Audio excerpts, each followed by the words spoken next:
Hello and welcome. It's The Chat. My name is Manny Onumonum.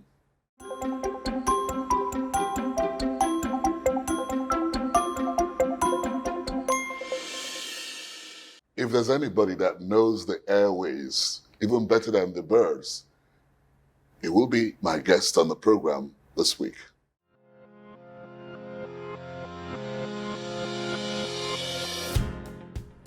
Dr. Harold Olusegun Demure, an aeronautical engineer and one-time Director General of the Nigeria Civil Aviation Authority, NCAA.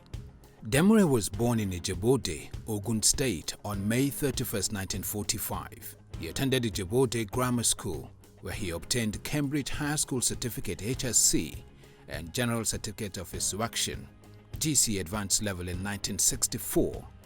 And in 1965, he won a Soviet Union government scholarship to study aeronautical engineering in the former USSR. Harold proceeded to Kiev Institute of Aviation Engineers, Kiev, where he obtained Masters of Science in Aeronautical Engineering, and then to Massachusetts Institute of Technology, MIT, USA, for his Doctorate of Science, DSc in Aircraft Gas Turbine and Jet Propulsion Engines in 1975. Harold was recruited from the United States in 1976 to join the Federal Ministry of Aviation, Nigeria, as Senior Airworthiness Surveyor, rising to become Assistant Director, Airworthiness in June 1989. Upon the creation of the defunct Federal Civil Aviation Authority in 1990, he was appointed Deputy Director, Air, Transport, Economic Regulations and Licensing. He rose to become the Director, Safety Services in 1991. After retiring in 1995, Demure worked as an aviation consultant. He later formed Afrijet Airlines in 1998. Afrijet Airline became one of the biggest cargo airlines in the country by 2005, servicing various cargo destinations on the continent. To address the crisis rocking the sector, Harold was appointed by former President Olusegun Obasanjo as the Director General of the Nigerian Aviation Authority in 2005, following the fatal air disasters in a span of 7 weeks, which left the nation mourning. Dr. Harold Demure has been married since 1973 to Osareti Afusat Demure, the first female director of Central Bank of Nigeria. The union has been very fruitful. He is the founder of Evergreen Apple Nigeria, the first fully integrated fixed base operations and maintenance facility hangar in Nigeria.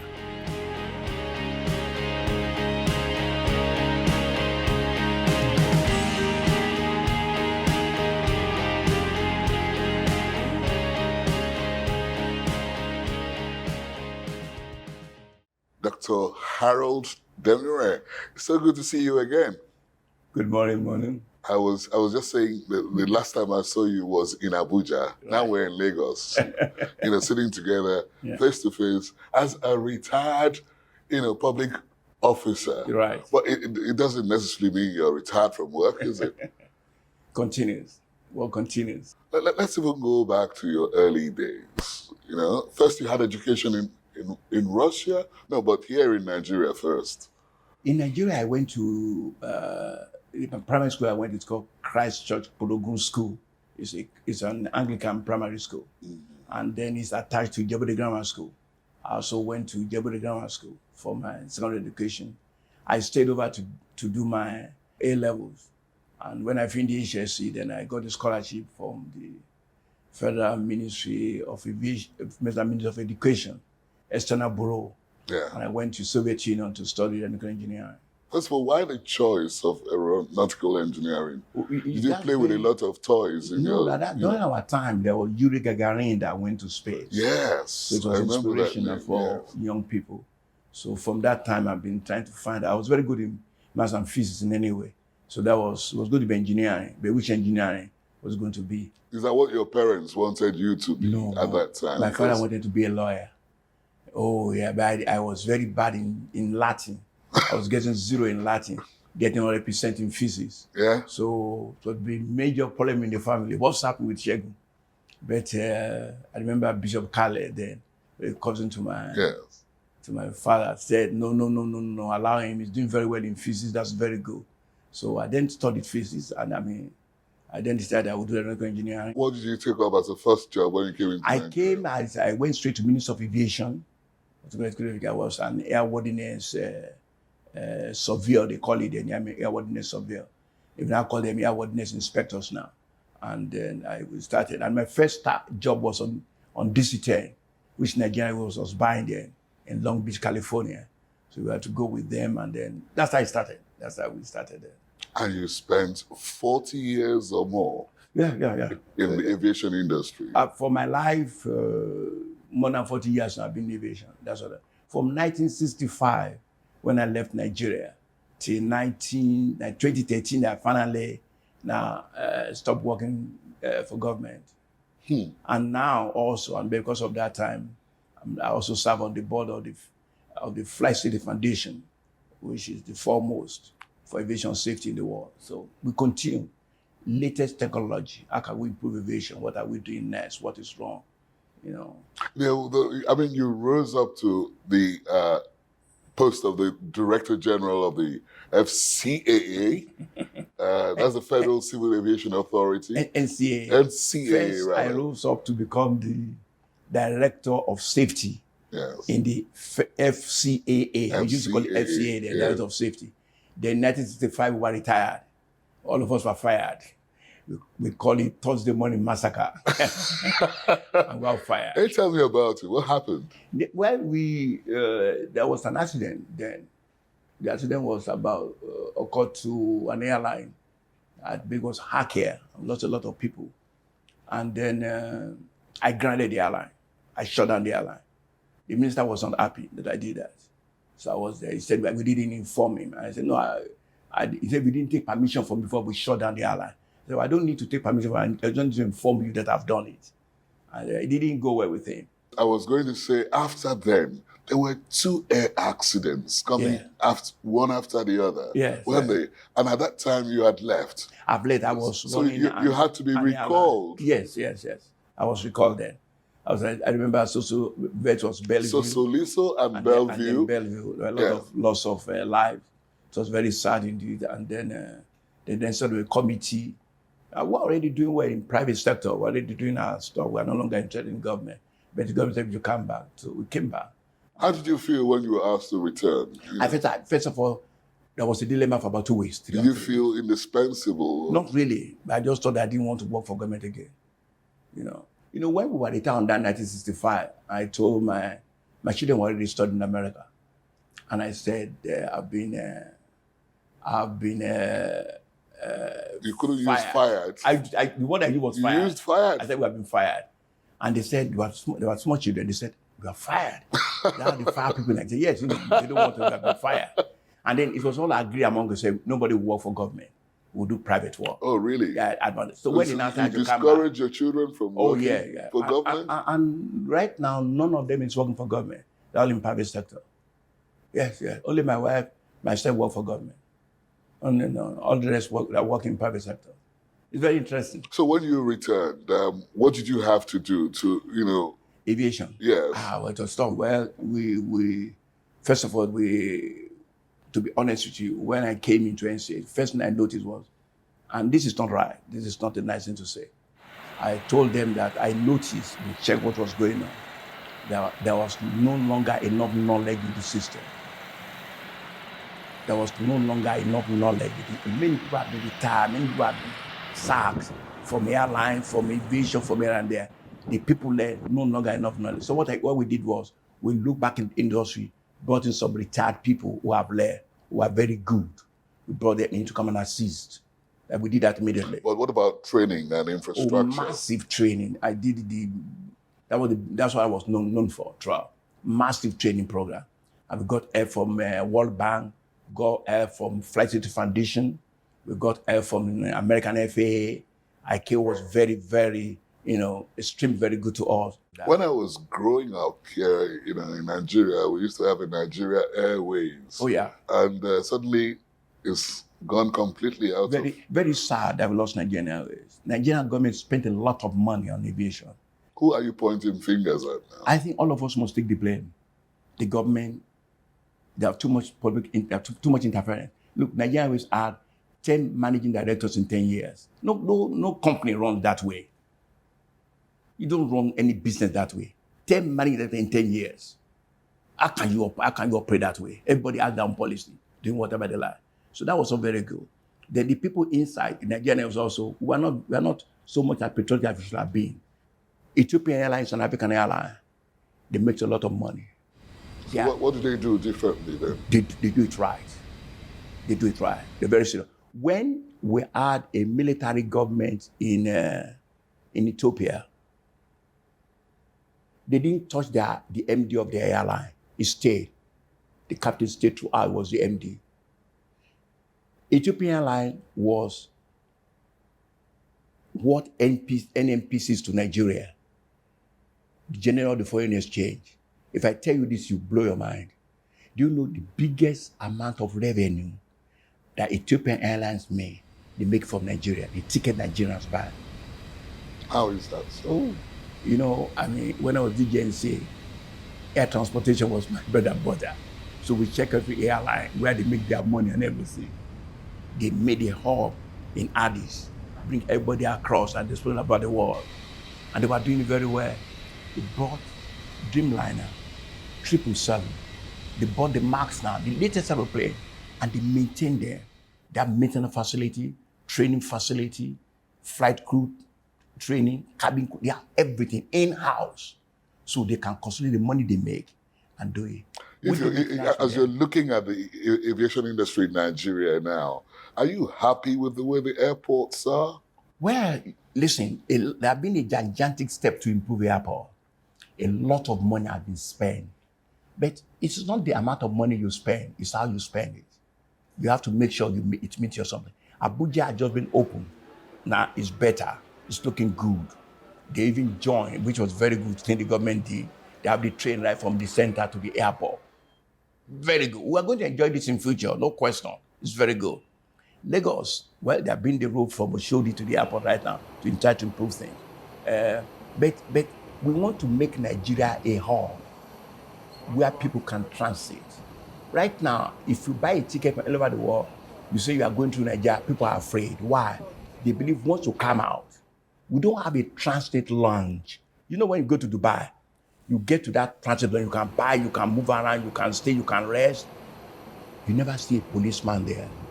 You don't see a military person there. One other thing I also noticed is that Nigerians coming in, from abroad always lined up for long in the queues while foreigners just walked in. Yeah, those are the bad mannerisms that we have, and those are the things that fans need to readdress. When we had, you remember the case when we had the unfortunate incident in December called the Christmas attempted underpants bomber. Yeah, we had that in Lagos here. At that time, we have the various security machines. At that time, we call it it was a metal detector. It could not detect explosive. So the guy passed through it, and that's what happened. After that, I made a lot of directives. At that time, I found that, working together, you can achieve a lot. Air Force, immigration, customs, narcotics, FAN, all of us who are working, FAN and NSA work together. Our CCTV footage showed everything. We saw him. Really? Oh, yeah, I ordered for that. So there was power supply. Listen, you may blame FAN, you may break Nigeria Aviation. We were on top that day. That was saved Nigeria. Nigeria was placed on the country of interest watch list of the United States.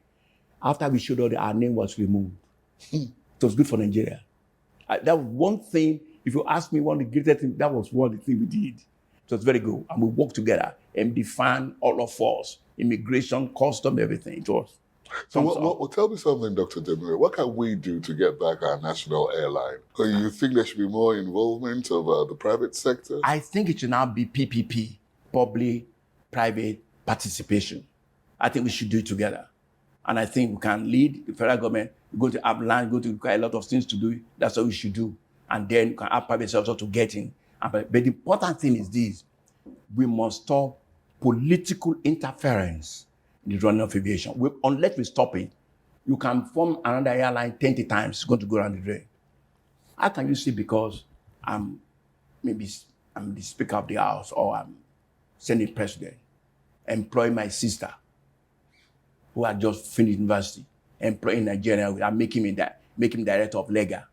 She had just finished law school. She doesn't even know, like a feeding board lawyer. She doesn't know anything. Why are we doing that? If you say employ, we can understand. You decide what position they must give the person and rent the place. All such interferences must stop.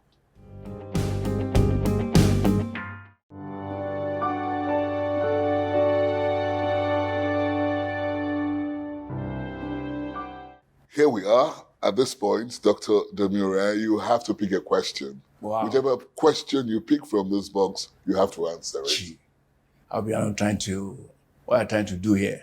Oh, we're just playing close games. my eyes and take one. You don't have to shut your eyes. And this is fair, free, and credible. Can you read out your question?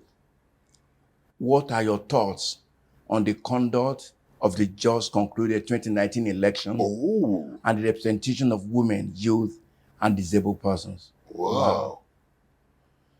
I'm not a politician. But there's politics in you. Yes, okay. Let me say this honestly, that's how I feel. When I look at the result generally, and even the result of the governorship now, I can see a trend. I see a trend. People are winning heavy where they are very strong, or where you can see even what I won't say is ethnic correlation, but from your area of origin, from your area where you come from. For many years, President Buhari has always won in those big Northeast and Northwest states. Very big. Is it a surprise? It's not a surprise to me. What would you like to see in the next elections? I think, let me say, I think we can do the election all in one day. Really? All the election in one day. There is nothing, it's not magic. When we went for the first day, they gave us 3 forms of it. Supposed to give us 5. What's the difference between 3 and 5? No, come along. Don't let anybody deceive us. It's not rocket science. You give me 1 paper now, so maybe you are giving me 2. I've already 2. Don't say I give you 1 today, come back 3 weeks, come and take another one. No. On one day, we can. Technology is there. We're still going to use technology to do this thing. It kept improving. There are certain people that are using talks, buying money and go. That will fizzle out also. Listen, in the 18th century, in America, they were rigging election. If you continue our system, there is no disturb. We're going to improve it. We must not lose faith in this system. Nigeria is a great nation. We will get there. When you returned from Russia after your studies, you didn't come back alone, did you? No, if I remember, I was... you ran into a certain woman that you That's liked. right. I was saying I got engaged before I left. Oh, you did? I got engaged. How did it happen? Well, you look too serious a man, for even someone like me to think you'd have time for women at the time you were studying. No. We were students. Yeah. We were enjoying ourselves. We had a great time in Russia. Oh, yeah. Partying, doing everything. You have to make yourself happy. And then most of the time we were with Russian girls. But suddenly, Nigerian girls start coming to Russia. So one year I was called by my very good friend, late now, from Kwara State, Alhaji Ibi Kazum, the son of Emma Filorin. He was the president of the student union. And he called me and said, "Look, Shegun, we have new Nigerian students coming in. We have to go and meet them." So we have to go and meet them. I said, "Why be party this evening now? Where are they going?" He said, "No, Shegun, you have to cancel that. I'm going. I can't go alone. You must come and support me." So I said, okay, I'll come. The taxi will wait for me. And I will come see them and I will go. But when I got there, something else happened. Tell me about it. I can, each time it was just, maybe that's how God does it in this world. while we were there, we saw the Nigerian new students who have just come in. They were giving in their rooms in their hostel at the Kiev State University. And they were there. So I just heard one of the girls singing a song. The song, I'm a member of Shebun and Seraphim, that's the church I go to. We have a song that says, if not on our side, has been the Lord of old, Psalm 125. And I heard her humming this song. You know, in Russia, it's atheist, no God. Nobody goes to church, nothing. And I said, here in Russia, okay, somebody is singing, if not on our side, has been the Lord of hosts. I said, I must find out who's singing this song. She didn't know. She didn't know. She has never met me before. She didn't know I'm a member of Shebun and Seraphim. And she was singing the song. I said, very good, very good. So my friend came and said, Shebun, please wait now. They have not eaten. You need to take them to the restaurant to go and eat. I said, you know what? I think I'll go with you. Oh, you changed your mind. I changed my mind. My goodness. I went there to the taxi to go with the guest. I'm not going. And they were making just a fault. They said, oh, you've seen your sister. You've seen your sisters. I said, yeah, I've seen our sisters. So I made sure, she didn't know, I made sure she was in my car. All the taxis, she didn't know. I made sure she stood in my car. When we got to the restaurant, I made sure she was on my table. She didn't know. Then I now begged, I said, by the way, I now sang the song. She was singing it in English. I know the song in Yoruba, I didn't know it in English. So I sang it in Yoruba to her. She sang back to me in English. I said, you remember Shebun and Seraphim? She said, yes. Then I said, the founder of Shebun and Seraphim is Mose Olashe, our father. I said, do you know him? Of course, I knew, because I don't know him. He now told me everything. I said, wow, you have this book in English? He said, yes. Can you please order for it for me? He said, I will tell my uncle, who is the Senior Apostle General Otubu, he will send it to us. That's how I met my wife. That's how we started. Very old-fashioned way of chasing women. Old-fashioned way. That's how we met. I remember in January we got engaged. And you have been together now for 40 years. For 40-something years now. For more than 40 years. Excellent. So you got married in the U.S. You know, it's very interesting. We met in Moscow. We got engaged in Moscow. We got married in the U.S. I think we made the first baby when we were in Belgium. You are about to be cast away on an island. That's right. And you just go there on your own and you take along with you 5 items that are very important. Okay, take the along 5. Well, the first thing I will take, definitely be my Bible. Once I have my Bible, I'm okay. Mm-hmm. Anywhere, I take my Bible, I take my prayer gown. Mm-hmm. Go, you know, Jerusalem, we wear white with our girdle, and so that will go with me, with my staff. I said, I might take water. And maybe take one fruit. Fruit? One fruit. Really? Most likely. Maybe not a bottle of whiskey? No, maybe apple. Are you not the drinking type? No, I really don't drink. You have never taken alcohol? Well, champagne is an alcohol. National television. No, champagne is an alcohol. In Russia, they don't have Coke. They don't have anything. So in Russia, you're taking enough to last you a lifetime? No. What I'm saying is this. In Russia, the only thing that is easy to drink is champagne. The rest are vodka, cognac. Those will kill you. So the only thing we can take is champagne. So I honestly have not taken alcohol, but since then I've not taken anything. Really? I don't drink, I don't smoke, I don't do any of those. No. They refer to you as a billionaire, Dr. Demure. Zero, I don't have any type of money, no. I don't know. You are a billionaire, Dr. Demure. Is that right or wrong? No, I don't have people speculate, that's not true. We thank God. You know what let me say this. We thank God that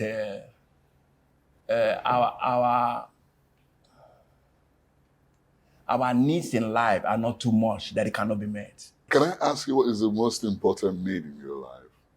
My standing with my God is more important to me now than anything else. After all the money? After everything we made. Now, first, it's now we have to seek first the kingdom of God and his righteousness. Then all other things shall be added. Really? That's what that was. At this stage of mine now, No, that's the only thing. I looked at if God says is today's the day, I just pray, give us the great enter to your kingdom. That's my. You're looking very fulfilled in life. No, we thank God. Thank God. God has been good to us. Thank you very much for accepting Thank to you be so on much the indeed. chat, Thanks so Dr. Demure. Thank you so much. So pleased to have you. Thank you. Thank you very much. Appreciate it. Thank you. That's how it's been on the chat this week with a man whom I described earlier on as more knowledgeable about the airways than even the birds. I am Manny. See you next time. The Chat is produced by Channels Television. You can watch it again online. Just visit our social media platforms: Twitter, YouTube, Facebook.